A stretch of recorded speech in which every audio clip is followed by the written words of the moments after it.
नमस्कार। आज मैं आपको गुरु का गोचर जो कि कर्क राशि में 2 जून से होने वाला है, इससे आपकी कुंडली के कौन से ग्रहों का प्रभाव एक्टिवेट होने वाला है, कौन से ग्रहों का प्रभाव आपको शुभ मिलने वाला है या कौन सी वस्तु आपको प्राप्त होने वाली है। ध्यान रखिए, मैं यहाँ पर आपके लिए प्रभाव बता रहा हूँ। ये राशि फल नहीं है कि जिसमें हर एक व्यक्ति के लिए जनरलाइज में प्रभाव बता दूं। ये आपकी कुंडली अनुसार मैं प्रभाव बताने वाला हूं। तो उसके लिए आपको अपनी कुंडली में देखना है कि कर्क राशि यानी कि जहां पर 4 का अंक लिखा है वहां पर कौन सा ग्रह बैठा हुआ है। मैं उसका प्रभाव भी बताऊंगा। आप ये कहे कि 4 के अंक में तो कोई भी नहीं है, तो उसका प्रभाव भी क्या पड़ने वाला है मैं आपको बताऊंगा। तो आप बस वीडियो को देखिए। आपकी आसानी के लिए टाइम स्टेप वीडियो में दे दिए गए हैं, जिनसे आप देख पाएंगे कि आपके लिए कैसा प्रभाव, और आसानी से आपकी कुंडली अनुसार आप देख पाएंगे। लेकिन उससे पहले एक बात समझिए, ये बात जानना क्यों जरूरी है कि कर्क राशि में कौन से ग्रह है। देखा जाए तो गुरु का गोचर जो कर्क राशि में होगा, आपकी राशि अनुसार अच्छे बुरे जो भी प्रभाव होंगे वो गुरु देने के काम करेंगे। लेकिन एक बात है कि गुरु का जो प्रभाव है जो कर्क राशि में होगा, गुरु को जीव कारक वृद्धि प्रदायक ग्रह कहा गया है। गुरु का गोचर जहां भी होता है वहां पर उन ग्रहों को एक्टिवेट करता है और उन ग्रहों के प्रभाव को बढ़ाने का काम करता है। विशेष रूप से नाड़ी ज्योतिष में ये आप CS पटेल जी की किताब पढ़िए, नाड़ी ज्योतिष की बढ़िया किताब है, और उसमें आप पाएंगे कि वहां पर तो वैसे भी नाड़ी ज्योतिष के अंदर तो आप जानते हैं शनि गुरु और अन्य ग्रहों के गोचर से ये देखा जाता है कि आपके जीवन में किस तरह के प्रभाव घटित होंगे, आपके जीवन में आपको कौन से प्रभाव मिलेंगे, विवाह आदि सभी उसमें उसी से निकाले जाते हैं। तो गुरु का गोचर भी जब किसी पर्टिकुलर ग्रह के ऊपर होता है तो वहां पर अलग अलग, जैसे गुरु का गोचर सप्तमेश के ऊपर से हो या फिर सप्तमेश जिस नवमांश में हो उस पर से हो तो व्यक्ति का विवाह हो जाता है, या गुरु का गोचर शुक्र पर से हो या शुक्र के नवमांश पर से हो तो विवाह हो जाता है। आसान सा सूत्र है, लेकिन यह गोचर से जुड़ा हुआ है।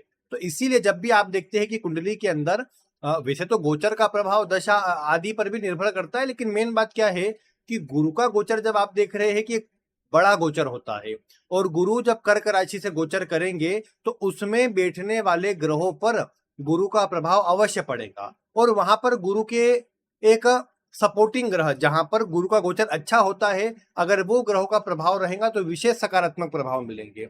अन्य ग्रह होने पर थोड़ी कमजोर अवस्था भी रहेंगी, जो मैं अभी आपको बता रहा हूं।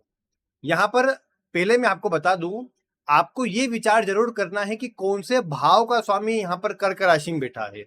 जैसे मान लीजिए आपकी कुंडली के अंदर सूर्य बैठे हुए हैं, सूर्य पंचम भाव के स्वामी है, तो पंचम भाव के प्रभाव को भी कर्क राशि में गुरु के प्रभाव में एक्टिवेट समझना है आपको। छठे का स्वामी अगर कर्क राशि में बैठा है तो छठे भाव के प्रभाव भी एक्टिवेट होंगे। अष्टम का बैठा है तो अष्टम के प्रभाव भी एक्टिवेट होंगे। यानी कुंडली के जिस भाव का स्वामी कर्क राशि में बैठा है वो भाव का प्रभाव भी इस गुरु के गोचर से एक्टिवेट होगा, उस भाव का प्रभाव भी आपको मिलेगा। इसके बाद अगर कोई ग्रह नहीं है तो क्या, कोई ग्रह नहीं है तो कर्क राशि सिर्फ आपको इतना देखना रहेगा कि आपकी कुंडली के किस भाव में आती है। वो मैं आपको आगे वीडियो में भले बता दूंगा, लेकिन इतना समझिए कि कर्क राशि आपकी कुंडली के जिस भाव में आएंगी सीधे सीधे वो भाव एक्टिवेट होगा। लग्न में आएंगे तो लग्न भाव एक्टिवेट होगा, पंचम में आएंगे तो पंचम एक्टिवेट होगा, दशम में आएंगे तो दशम भाव एक्टिवेट होगा। आपको उस भाव के प्रभाव बढ़ते नजर आएंगे। अधिकतर गुरु का प्रभाव पॉजिटिव प्रभावों को ही बढ़ाता है, तो ऐसी स्थिति में यह जरूर रहेगा कि जिस भाव में भी गोचर होगा उस भाव के प्रभाव जरूर बढ़ेंगे। ये बात हो गई। अब आगे बढ़ते और अब हम देखते हैं कि गुरु का गोचर आपकी ग्रहों में किस किस ग्रह के ऊपर से, कर्क राशि में किस किस ग्रह के ऊपर से है। ध्यान रखिए, ये ग्रहों का गोचर लग्न कुंडली में कोई ग्रह कर्क राशि में है तो भी आप देख सकते हैं, और अगर नवमांश कुंडली में भी कोई ग्रह कर्क राशि में है तो उस ग्रह से मिला करके भी आप देख सकते हैं, उस ग्रह से भी आपको यही प्रभाव मिलेगा। सबसे पहले बात हम ग्रहों के राजा सूर्य की करते हैं। सूर्य जो है ये ग्रहों के राजा है, आत्मविश्वास के, ऊर्जा के, मान सम्मान के प्रमुख कारक ग्रह है। जब गुरु का गोचर सूर्य के ऊपर से होता है तो ज्योतिष शास्त्र में इसे अच्छा कहा गया है। इसके प्रभाव से व्यक्ति का मान सम्मान बढ़ता है, तरक्की बढ़ती है, ग्रोथ बढ़ती है। व्यक्ति को जीवन में नए नए लोगों से मिलने के, नए नए लोगों से सम्मान प्राप्त करने के अवसर प्राप्त होते हैं। यहाँ तक मैंने ये भी देखा है कि कई बार संतान की प्राप्ति गुरु का गोचर सूर्य के ऊपर से होने पर होती देखी गई है। तो संतान की दृष्टि से भी अच्छा समय रहेगा। इस समय पर आपका स्वास्थ्य अच्छा रहे, क्योंकि सूर्य आरोग्य की कारक है।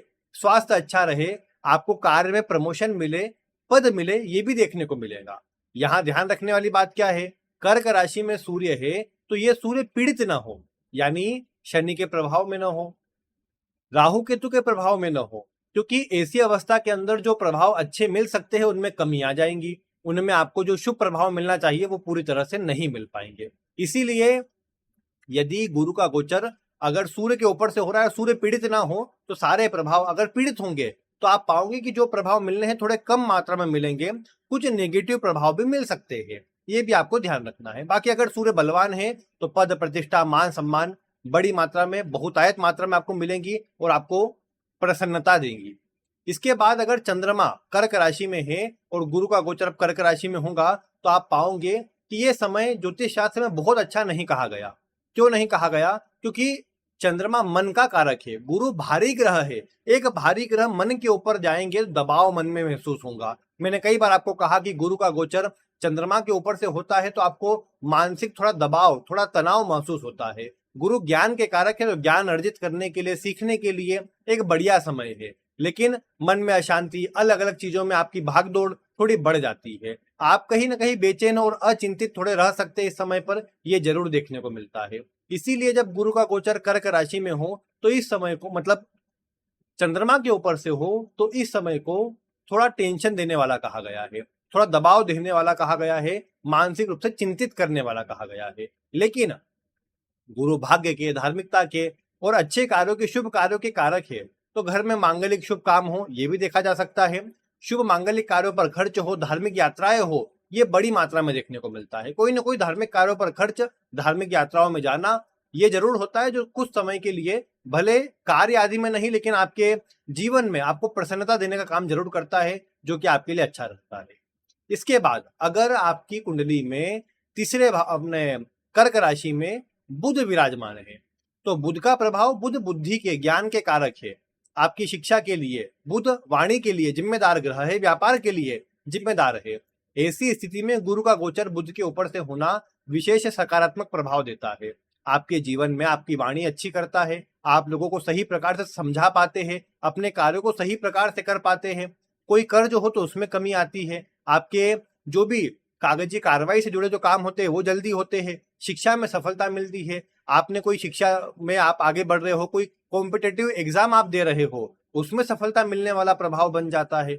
यानी कहने की बात है कि बुध का ऊपर से गुरु का गोचर होना बड़ा सकारात्मक रहता है, अधिक शुभ प्रभाव देता है और जीवन काल में सुख समृद्धि को बढ़ाने का काम करता है, जो कि सब प्रकार से अच्छा रहता है। और बुध एक शुभ ग्रह है, वैसे नैसर्गिक नहीं लेकिन शुभ ग्रह है एक, और शिष्य को या विद्यार्थी को दर्शाते हैं। तो ऐसे में विद्यार्थियों के लिए विशेष रूप से कुछ सीखना हो तो उसमें नाम सम्मान आप हासिल कर सकते हैं और व्यापारियों को लाभ मिलेगा, मैनेजमेंट क्षमता बढ़ेगी सभी की, जिनके बुध कर्क राशि में है उनके जीवन में। तो ये एक अच्छी स्थिति है जो आपके जीवन में आपको अच्छे परिणाम देंगी। बात अगर मंगल की करें तो मंगल का कर्क राशि में होना वैसे तो नीच राशि के मंगल है, जो कि चिंता को, तनाव को, आपके कई बार आप घर परिवार में कोशिश करते हैं कि आप अपने अनुसार हैंडल करें लेकिन कर नहीं पाते हैं, तो वो चीजें थोड़ी परेशानी में डालती हैं यहाँ पर। लेकिन गुरु का गोचर मंगल के ऊपर से अच्छा कहा गया है। मंगल जब कर्क राशि में हो और गुरु का गोचर उसके ऊपर से हो जाए तो भूमि, भवन, वाहन के सुख प्राप्त होते हैं।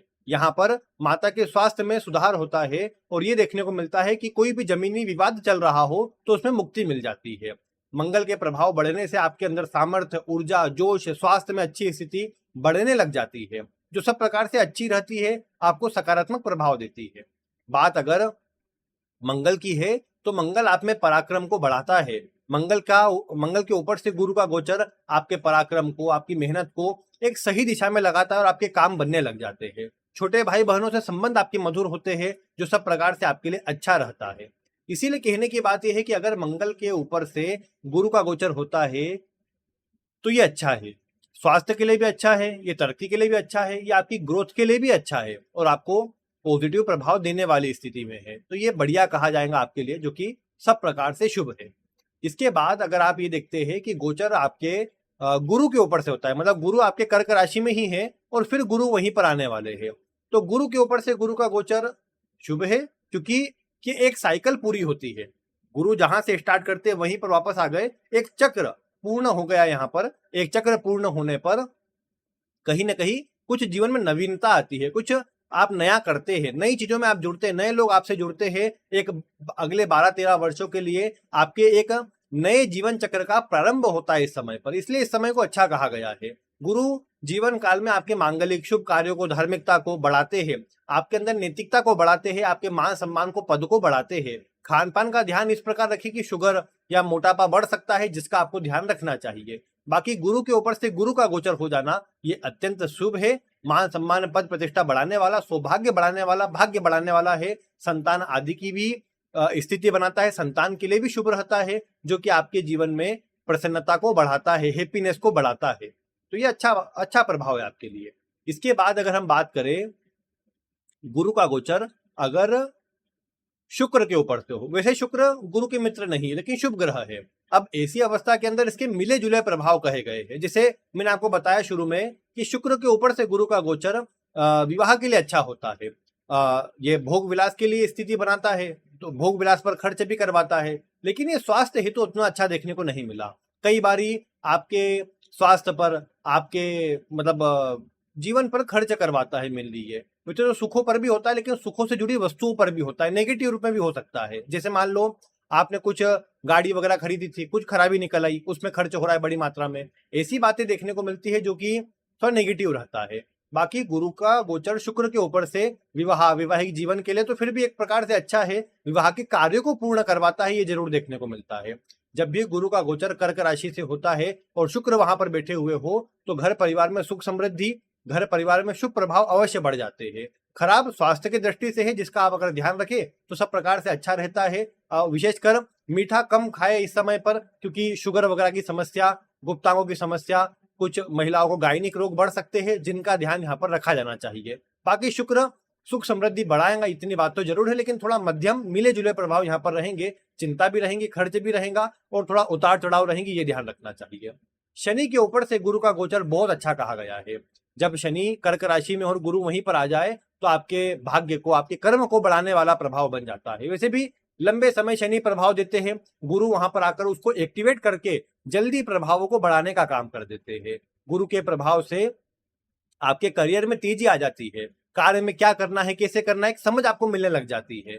गुरु का गोचर कर्क राशि में जाने पर आपके जीवन में आपकी बुद्धि, आपका ज्ञान एक सही दिशा में लगा रहता है और आप सही निर्णय लेकर सही प्रकार से काम कर पाते हैं। शनि के ऊपर से गुरु का गोचर होना आपके जीवन में आपकी ग्रोथ को बढ़ाता है, तेज करता है और विशेषकर समाज में प्रतिष्ठा को, मान सम्मान को बढ़ाता है। पद भी बढ़ता है, सम्मान भी बढ़ता है, धन में वृद्धि के योग बन जाते हैं। ये जरूर है कि इस समय पर थोड़ा सा जो मेहनत है आपको, आप सही दिशा आपको मिल जाती है, बस थोड़ी मेहनत करने की आवश्यकता रहती है। गुरु आपको सही दिशा में जोड़ेंगे, उसी से आपको मान सम्मान भी दिलाएंगे, इसलिए अपना प्रयास जारी रखिए, आपको अच्छे परिणाम जरूर प्राप्त होंगे।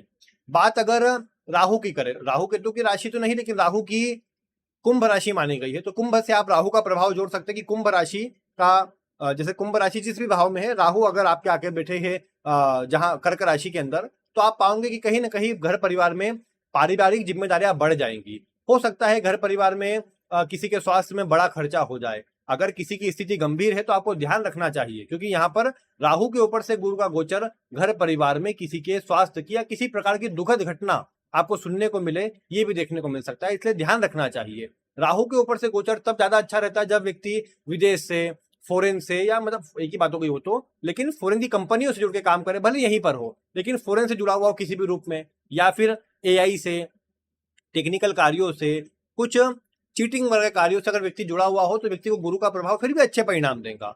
क्योंकि अब आप कहे चीटिंग वगैरह का प्रभाव कैसे अच्छा, तो देखो काम भले खराब लेकिन राहु के प्रभाव में आता है, तो व्यक्ति को अच्छे परिणाम मिल जाते हैं इसमें। अगर व्यक्ति, मैं कहूँ कि शेयर मार्केट से, लॉटरी, सट्टा, जुआ ऐसे कार्यों से भी जुड़ा है, अब देखा है तो एक गलत काम है, लॉटरी का, सट्टे का काम सही तो नहीं बोला जाएगा, लेकिन जुड़ा है तो लाभ होगा अगर कर्क में राहु है तो। अगर व्यक्ति मतलब लोटरी वगैरह से जुड़े काम को करता है तो मतलब एक प्रोफेशन वाइज बोल रहा हूँ मैं यहाँ पर, कि अगर शौकिया तौर पे नहीं, प्रोफेशन वाइज करता है तो व्यक्ति को अच्छा परिणाम मिलेगा यहाँ पर। और शेयर मार्केट वगैरह में भी अगर व्यक्ति जुड़ा हुआ है, इनमें लगा हुआ है, तो लाभ मिलने के योग रहते हैं। बाकी ग्रह योग जिम्मेदार है वैसे तो कि लाभ होगा या भी नहीं, ये बात भी है। अगर राहु का प्रभाव से दिखे तो लाभ होने की स्थिति बनती है, गुरु के प्रभाव फिर भी शुभ हो जाते हैं। अगर आप ये देखें कि राहु के ऊपर से मतलब गुरु का गोचर होता है, तो ये जरूर है कि खुद के स्वास्थ्य पर, घर परिवार के स्वास्थ्य पर बड़ी मात्रा में खर्च होने के योग रहते हैं। दिखावटी चीजों पर खर्च ना करें, किसी के कहने पर अगर खर्च ना करें तो आपके लिए अधिक अच्छा रहेगा, तो आपको अच्छा परिणाम मिल पाएगा। क्योंकि कई बार आप किसी के कहने में आकर खर्च कर देंगे तो परेशानी का सामना करना पड़ेगा और मानसिक तनाव, चिंता आपकी बढ़ेगी। इसीलिए धोखा मिलने का प्रभाव इस समय बढ़ता है, जिसका आपको ध्यान रखना चाहिए। बात अगर केतु की करें, केतु अगर आपकी कर्क राशि में है और गुरु का गोचर अब यहाँ पर होगा, तो आप पाओगे कि धार्मिकता, आध्यात्मिकता बढ़ेगी, धार्मिक यात्राएं बढ़ेंगी और ये देखने को मिलेगा स्वास्थ्य संबंधी चीजें सही होंगी। कोई भी चीज रुक गई थी, रुकावट में आ गई थी, अब वो ठीक होंगी, आपके काम बनेंगे। अगर आपको ज्यादा लोगों से मिलना अच्छा नहीं लगता तो आपके लिए बहुत अच्छा समय है, क्योंकि इस समय पर आप आध्यात्मिक रूप से आगे बढ़ेंगे, अपने आप पर काम करेंगे, अपने आप में रहना चाहेंगे। और अगर आपको अन्य से मिलना अच्छा लगता है तो हो सकता है आपको परेशानी हो, आप मानसिक रूप से तनाव में चले जाए, आप डिप्रेशन में चले जाए, ये भी बहुत संभव है। क्योंकि केतु जो है आपको सेल्फ रियलाइजेशन करने के लिए प्रेरित करेगा, एक अपने ऊपर काम करना, अपने ऊपर ध्यान देना, कुछ नया सीखना, गुप्त विद्याओं को अर्जित करना, सीखना, इनमें आपकी रुचि बढ़ाएगा। अगर आप ज्योतिष से जुड़ी फील्ड में हैं तो बहुत अच्छा गोचर है आपके लिए, क्योंकि गुरु इसको शुभ करेगा। बाकी एक बात ये है कि गुरु का गोचर जब आप देखते हैं कि इसके ऊपर से, केतु के ऊपर से होता है तो आध्यात्मिकता बढ़ती है और धार्मिक कार्य बढ़ते हैं, लोगों की परोपकार की भावना बढ़ती है, आप लोगों की सेवा करते हैं, अन्य का ध्यान रखते हैं, जो कि बहुत अच्छा रहता है। तो इसलिए मैं कहूंगा कि गुरु का गोचर अगर आपकी कुंडली में केतु के ऊपर से होता है तो बढ़िया है, धार्मिकता की दृष्टि से ज्यादा अच्छा है। भौतिक दृष्टि से उतना अच्छा नहीं बोलूंगा, मतलब हो जाए भले लाभ आपको, लेकिन केतु आपके भौतिकता में नहीं आते, केतु आध्यात्मिकता में आते हैं, तो आध्यात्मिक प्रभाव बढ़ाएंगे। वृश्चिक राशि जिस भाव में है उस भाव का प्रभाव भी आपका एक्टिवेट होगा, ये भी आपको समझना चाहिए। तो ये आपकी कुंडली का केतु के ऊपर से अगर गोचर है तो उसका प्रभाव, और इसी प्रकार सूर्य से केतु तक सभी ग्रहों के ऊपर अगर गोचर हो तो कैसा प्रभाव मिलता है वो मैंने आपको बताया।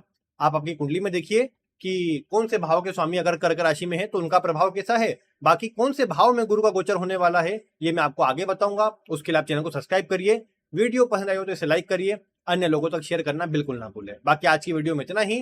वीडियो देखने के लिए आपका बहुत बहुत धन्यवाद।